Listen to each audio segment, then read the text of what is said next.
നമസ്കാരം. സതീശൻ സർക്കാർ അധികാരത്തിൽ വന്നതോടെ സർക്കാർ ജീവനക്കാർക്ക് ഇരട്ടി സന്തോഷം. അടുത്ത മാസം ഓണം എത്തുമ്പോൾ സർക്കാർ ജീവനക്കാർക്ക് 2 മാസത്തെ ശമ്പളം അടുത്ത മാസം തന്നെ ലഭിച്ചേക്കും. ഓഗസ്റ്റ് അവസാന വാരമാണ് ഓണം. ഓണത്തിന് മുൻപ് തന്നെ ശമ്പളവും ബോണസും നൽകാനാണ് സർക്കാർ നീക്കം. 2 ശമ്പളവും ബോണസും. ഇത് ജീവനക്കാരെ സന്തോഷിപ്പിക്കുന്ന തീരുമാനമാണ്. ഓണം ശമ്പളത്തിനൊപ്പം ജീവനക്കാർക്കും പെൻഷൻകാർക്കും ക്ഷാമബത്ത പ്രഖ്യാപിക്കാനും സർക്കാർ നീക്കമുണ്ട്. നിലവിൽ കുടിശ്ശികയുള്ള DA ഗഡുക്കളിൽ 2% ഓണത്തിന് അനുവദിക്കാനാണ് സർക്കാർ ആലോചന. വരാനിരിക്കുന്ന ഓഗസ്റ്റ് മാസത്തെ ശമ്പളത്തോടൊപ്പം ഈ തുകയും ജീവനക്കാർക്ക് ലഭിക്കും. ഇതോടെ ജീവനക്കാർക്ക് ഇരട്ടി സന്തോഷത്തിനുള്ള വകയായിരിക്കുകയാണ്. ഓണം കളറാക്കാനുള്ള അവസരമാണ് ജീവനക്കാർക്ക് വരുന്നത്. പിണറായി സർക്കാരിന്റെ കാലത്ത് കഴിഞ്ഞ 10 വർഷക്കാലവും ഓണം കളർഫുൾ ആയിരുന്നില്ല. ഓണം പലകുറി വന്നെങ്കിലും ജീവനക്കാർക്ക് ആഘോഷിക്കാനുള്ള വകയുണ്ടായിരുന്നില്ല. ഉമ്മൻചാണ്ടി സർക്കാരിന്റെ കാലത്തുണ്ടായ പതിവ് തെറ്റിച്ച് പിണറായി സർക്കാർ ഓണം നിയന്ത്രണങ്ങളിൽ മുക്കുകയായിരുന്നു.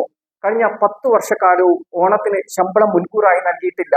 സെക്രട്ടേറിയറ്റിൽ ഉൾപ്പെടെ ഓണം ആഘോഷിക്കാനും ഓണസദ്യ സമാധാനമായി നടത്താൻ പോലും കഴിയാത്ത അവസ്ഥയായിരുന്നു.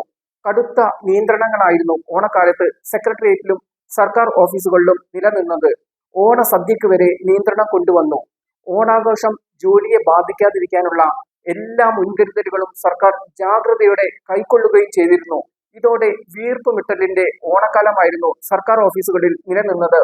CPM നിയന്ത്രണത്തിലുള്ള കേരള സെക്രട്ടേറിയറ്റ് എംപ്ലോയീസ് അസോസിയേഷന് ഈ കാര്യത്തിൽ ശക്തമായ എതിർപ്പുണ്ടായിരുന്നെങ്കിലും അതെല്ലാം മനസ്സിൽ ഒതുക്കേണ്ടി വന്നു. സംഘടനയ്ക്ക് പോലും പലപ്പോഴും കടലാസിന്റെ വില പോലും ലഭിക്കുകയും ചെയ്തിരുന്നില്ല. അതുകൊണ്ട് തന്നെ ഇത്തരം കാര്യങ്ങളിൽ ഇടത് സംഘടനകൾ മൗനം പാലിക്കുകയായിരുന്നു. എന്നാൽ UDF സർക്കാർ എത്തിയതോടെ കണക്കുകൂട്ടലുകൾ തെറ്റിച്ച് ഓണത്തിന് 2 മാസത്തെ ശമ്പളവും DAയും നൽകാനുള്ള നീക്കമാണ് നടത്തുന്നത്. UDF സംഘടനകൾക്ക് മാത്രമല്ല CPM സംഘടനകൾക്ക് പോലും സ്വീകാര്യമായ തീരുമാനമായി ഇത് മാറിയിരിക്കുകയാണ്. നിങ്ങളുടെ കാലത്ത് എന്തായിരുന്നു ഓണം, ഇപ്പോഴെങ്ങനെയുണ്ട് എന്ന് ഭരണകക്ഷി സംഘടനകളുടെ ചോദ്യത്തിനും ഇടത് സംഘടനകൾക്ക് ഇപ്പോൾ മറുപടി പറയാൻ കഴിയില്ല. പിണറായി സർക്കാരിന്റെ കാലത്ത് ഓണത്തിന് ശമ്പളം മുൻകൂറായി അനുവദിക്കാത്തതിനാൽ വിപണിയിലേക്കും പണം എത്തിയിരുന്നില്ല. ജീവനക്കാർ തന്നെ പണം സൂക്ഷിച്ചാണ് ചിലവാക്കിയത്. ഓഗസ്റ്റിൽ 2 മാസ ശമ്പളവും DAയും സർക്കാർ ജീവനക്കാർക്ക് ലഭിക്കുമ്പോൾ ഓണം വിപണിയും കളർഫുൾ ആകും. പണം ഷോപ്പിംഗ് വഴി മാർക്കറ്റിലേക്ക് ഒഴുകും. ഇത് വ്യാപാരികളെയും സന്തോഷിപ്പിക്കും. പിണറായി രീതി മാറി സതീശൻ രീതിയാണ് ഇപ്പോൾ നടപ്പിലാകുന്നത്. ഇപ്പോൾ ഓണത്തിനും പിണറായി രീതി മാറ്റി സതീശൻ രീതിയിലേക്ക് തന്നെയാണ് കാര്യങ്ങൾ മുഖ്യമന്ത്രി എത്തിച്ചിരിക്കുന്നത്.